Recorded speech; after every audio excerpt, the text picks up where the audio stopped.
सुमन जी, लगता है रानी बिटिया मायके रहने आई है। हाँ, बहन जी काफी दिन हो गए थे, इसलिए मैंने ही बुला लिया। थोड़े दिन मेरे साथ रह लेगी तो मुझे भी अच्छा लगेगा। वैसे भी एक बार घर गृहस्थी में उलझने के बाद मायके में रहने को ही कहाँ मिलता है। सुमन जी को रानी के मायके रहने का सही कारण छुपाना पड़ रहा था, क्योंकि सही बात बताने से बात मोहल्ले में आग की तरह फैल जाती और लोग जीना हराम कर देते। रानी अपने ससुराल में सासू माँ के ताने सुन सुनकर तंग आ चुकी थी और उनसे बहस करके घर छोड़कर मायके आकर बैठी थी। कई बार रानी को मनाने सुरेश आया करता, लेकिन रानी अपनी जिद में आकर ससुराल जाने से इनकार कर देती। ऐसे लगभग 5-6 महीने बीत गए। अब आस पास के लोग बातें करने लगे।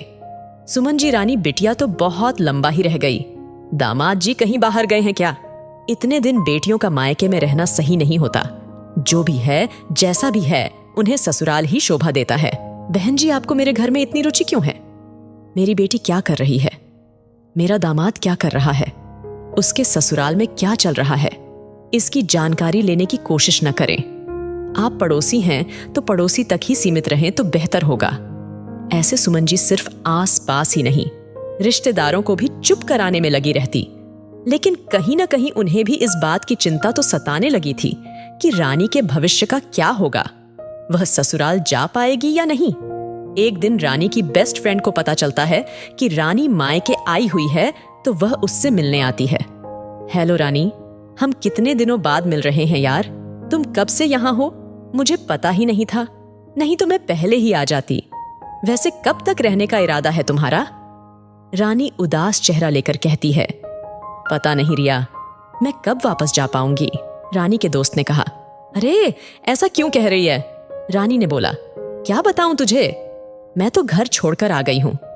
रानी के दोस्त ने पूछा, मतलब? रानी ने बताया, मतलब कि अब मैं वहां नहीं जाना चाहती। रानी के दोस्त ने पूछा, लेकिन क्यों? रानी ने बोला, क्योंकि मैं सास के ताने नहीं सुन सकती। सुरेश तो ऑफिस चले जाते हैं, लेकिन मुझे दिन भर उनके साथ रहना पड़ता है। किचन में काम करते रहो तो बार बार बीच में आकर टोकती हैं। मन मुताबिक न करने से वह ताने मारती है।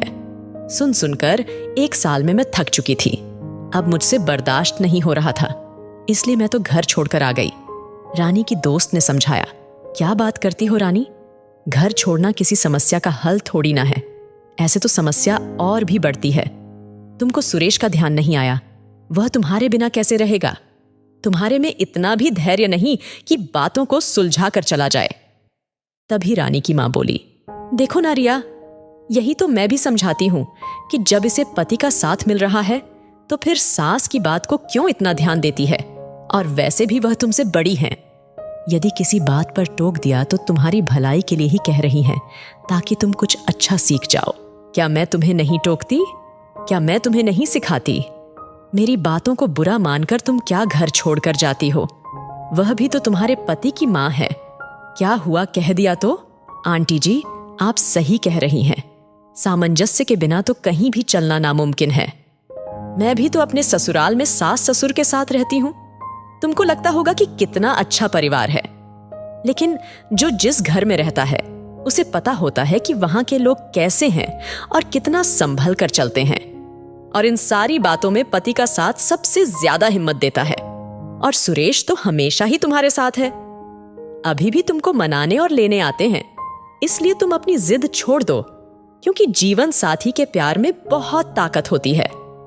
रानी बोली, बस उनका प्यार ही तो है जिसके कारण मैंने अभी तक तलाक की नहीं सोची। वह तो मेरा बहुत ख्याल रखते हैं, लेकिन सास के ताने को याद कर मेरी तो हिम्मत ही नहीं होती कि मैं उस घर में वापस जाऊं। देखो रानी, अब तुम बिल्कुल भी ऐसा नहीं करोगी। जब भी सुरेश का फोन आए या वह मिलने आए तो तुम किसी तरह से इस बात को जरूर रखना कि तुम वहां जाने के लिए तैयार हो। रोज की तरह रात में सुरेश का फोन आता है। इस बार रानी के स्वर कुछ बदले होते हैं।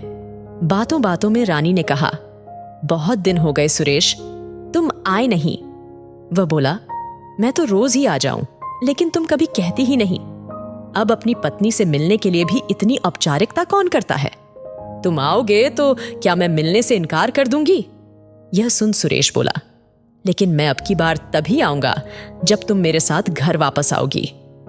रानी ने घर जाने के लिए हामी भर दी तो सुरेश अगले ही दिन उसे लेने आ गया।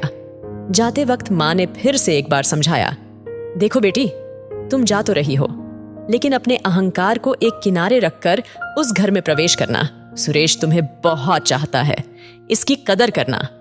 तुम्हारे कारण परिवार नहीं टूटना चाहिए। थोड़ा सा धैर्य रखकर काम करना देखना, तुम्हें भी बहुत खुशी महसूस होगी। और यह तो अभी जीवन का पहला पड़ाव है, आगे तो बहुत कुछ देखना सुनना बाकी है। सबके लिए अपने आप को हमेशा तैयार रखना। ससुराल में यदि पति का साथ हो तो हर परिस्थिति से लड़ा जा सकता है।